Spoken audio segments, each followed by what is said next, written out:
PoK में घुसकर आतंकियों और उनके लॉन्चिंग पैड्स को खत्म किया। इस हमले में भारतीय सेना के जाबाज सैनिकों का भरपूर साथ दिया।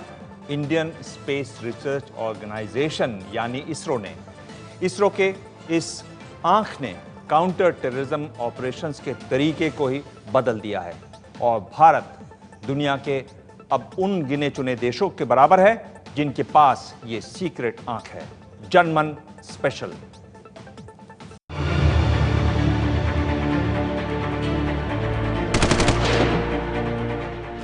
सैकड़ों किलोमीटर दूर से वो पीओके में आतंकियों की एक एक हरकत देख रहा था। उसे आतंकियों के सातों लॉन्चिंग पैड्स की सटीक लोकेशन साफ नजर आ रही थी। सर्जिकल स्ट्राइक से पहले आतंकियों की एक एक गतिविधि साफ नजर आ रही थी। आतंकियों के ऊपर थी सेना की सीक्रेट आंख। सेना की सीक्रेट आंख ने पीओके में की गई सर्जिकल स्ट्राइक में बड़ी भूमिका निभाई, क्योंकि आतंकियों के बारे में, उनके ठिकानों के बारे में, उनकी संख्या के बारे में, उनके हथियारों के बारे में इस सीक्रेट आंख ने बिल्कुल सटीक जानकारी दी। सेना की सीक्रेट आंख ने जो सटीक जानकारी दी, उसका नतीजा ये हुआ कि हमारी सेना के स्पेशल फोर्सेस के कमांडोज ने न केवल आतंकियों और उनके ठिकानों को तबाह कर दिया, बल्कि अपनी सीमा में वापस सकुशल लौट आए। इसरो के सैटेलाइट्स बने सेना की सीक्रेट आंख। सेना की ये सीक्रेट आंखें थी इसरो यानी इंडियन स्पेस रिसर्च ऑर्गेनाइजेशन के सैटेलाइट्स। सर्जिकल स्ट्राइक में कार्टोसैट 2, कार्टोसैट 1 और रिसोर्ससैट 2 की मदद ली गई। कार्टोसैट 2 को तो 3 महीने पहले ही अंतरिक्ष में छोड़ा गया है। धरती से 500 किलोमीटर दूर ऊपर मौजूद ये सैटेलाइट्स छोटी से छोटी चीजों को भी देख सकता है। ये हर 90 मिनट में धरती का एक चक्कर लगाता है। इसकी वजह से वो जो एरिया हमने सिलेक्ट किया था उसके ऊपर 24 घंटे लगातार निगरानी रखी गई, 7 दिन के लिए निगरानी रखी गई। तो उस एरिया को पहचानने के लिए, उसके लेआउट को जानने के लिए, उसके आसपास के एरिया को पहचानने के लिए, अंदर जाने के लिए रूट ऑफ इनग्रेस और रूट ऑफ इग्रेस इसको सिलेक्ट करने के लिए, चुनने के लिए, इसमें सब में बहुत ज़बरदस्त मदद मिली। सेना को पता था कि अगर उन्हें पाकिस्तानी कब्जे वाले कश्मीर में मौजूद आतंकियों और लॉन्चिंग पैड्स का पूरी तरह विनाश करना है, वो भी बिना कोई नुकसान उठाए, तो उन्हें बिल्कुल सटीक जानकारी की जरूरत होगी और इसमें इसरो से बेहतर मदद और कोई नहीं कर सकता। सेना ने फौरन इसरो से संपर्क किया। इसरो के सैटेलाइट्स ने की सेना की बड़ी मदद। इसरो ने अपने सैटेलाइट्स को सेना के बताए उन खास इलाके पर फोकस किया, आतंकी ठिकानों की तस्वीरें खींची, लॉन्चिंग पैड्स जिस जगह पर हैं उसकी सटीक लोकेशन पता की।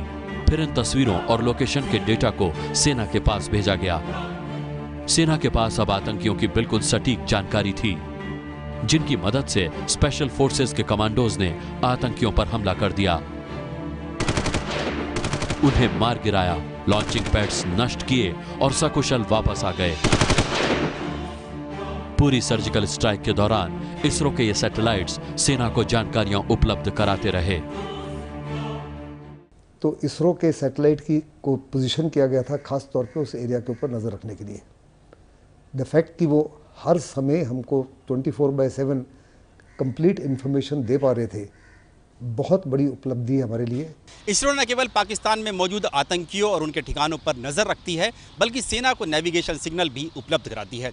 इसरो के करीब 17,000 वैज्ञानिक दिन रात खामोशी से सीमाओं की रक्षा करने वाले जवानों की मदद करने के लिए हमेशा काम करते रहते हैं। कार्टोसैट 2 के कैमरे इतने शक्तिशाली हैं कि इनकी मदद से पाकिस्तान में मौजूद एक एक टैंक, ट्रक और फाइटर एयरक्राफ्ट को गिना जा सकता है, चाहे वो पाकिस्तान में कहीं भी खड़े हों। यहां तक कि पाकिस्तानी प्रधानमंत्री के बंगले में खड़ी कारों को इसके जरिए गिना जा सकता है। हाई क्वालिटी तस्वीरें खींचने के साथ 1 मिनट की वीडियो भी यह सैटेलाइट बना सकता है। चीन के पास भी नहीं है इतनी शानदार सीक्रेट आंख।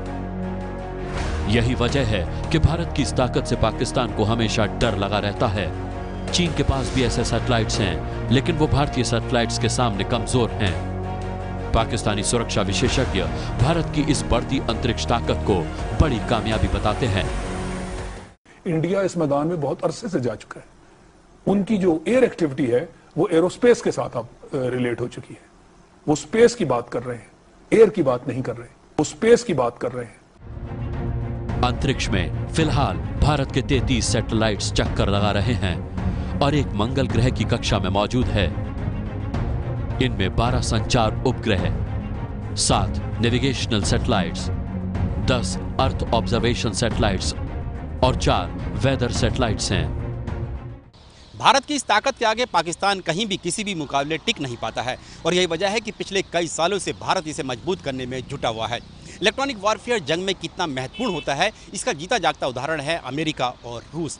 और यही वजह है कि जिस दिन भारत ने पीओके में सर्जिकल स्ट्राइक की, उसी दिन रक्षा मंत्रालय ने सेना के लिए कश्मीर में 300 करोड़ रुपए अकेले इलेक्ट्रॉनिक वॉरफेयर के लिए सैंक्शन कर दिए। 2 मई 2011 को जब दुनिया के सबसे बड़े आतंकी ओसामा बिन लादेन को अमेरिका ने पाकिस्तान में घुसकर मारा, तब जाकर इलेक्ट्रॉनिक वॉरफेयर की जंग में अहमियत खुलकर सामने आई। सैटेलाइट्स और तकनीक की मदद से ही अमेरिका ने अपने सबसे बड़े दुश्मन को न सिर्फ मार गिराया, बल्कि वॉशिंगटन में बैठे राष्ट्रपति बराक ओबामा ने इसका लाइव टेलीकास्ट देखा। उपग्रहों की मदद से जासूसी के सिलसिले को शुरू हुए करीब 5 दशक हो चुके हैं। 1960 से 1972 तक अमेरिका ने कोरोना प्रोजेक्ट के तहत जासूसी के लिए अंतरिक्ष में 144 सैटेलाइट्स छोड़े। रूस ने जेनेट प्रोजेक्ट के तहत 1961 से 1994 तक 500 से ज्यादा उपग्रह जासूसी के लिए छोड़े। चीन भी जासूसी के लिए अब तक 28 सैटेलाइट्स अंतरिक्ष में भेज चुका है। भारत भी अपनी सेनाओं को इलेक्ट्रॉनिक वॉरफेयर के लिए तैयार कर रहा है और नाविक सैटेलाइट के जरिए अपना खुद का नेविगेशन उपलब्ध कर चुका है। जीसैट 6 और 6A के जरिए लाइव वीडियो की क्षमता भी जल्द हासिल होने वाली है। भारतीय नौसेना के लिए रुक्मणी सैटेलाइट पहले ही लॉन्च हो चुकी है और भारतीय वायुसेना के लिए भी जल्द एक सैटेलाइट लॉन्च होने वाली है। यानी जंग के तरीके हमेशा के लिए अब बदलने वाले हैं।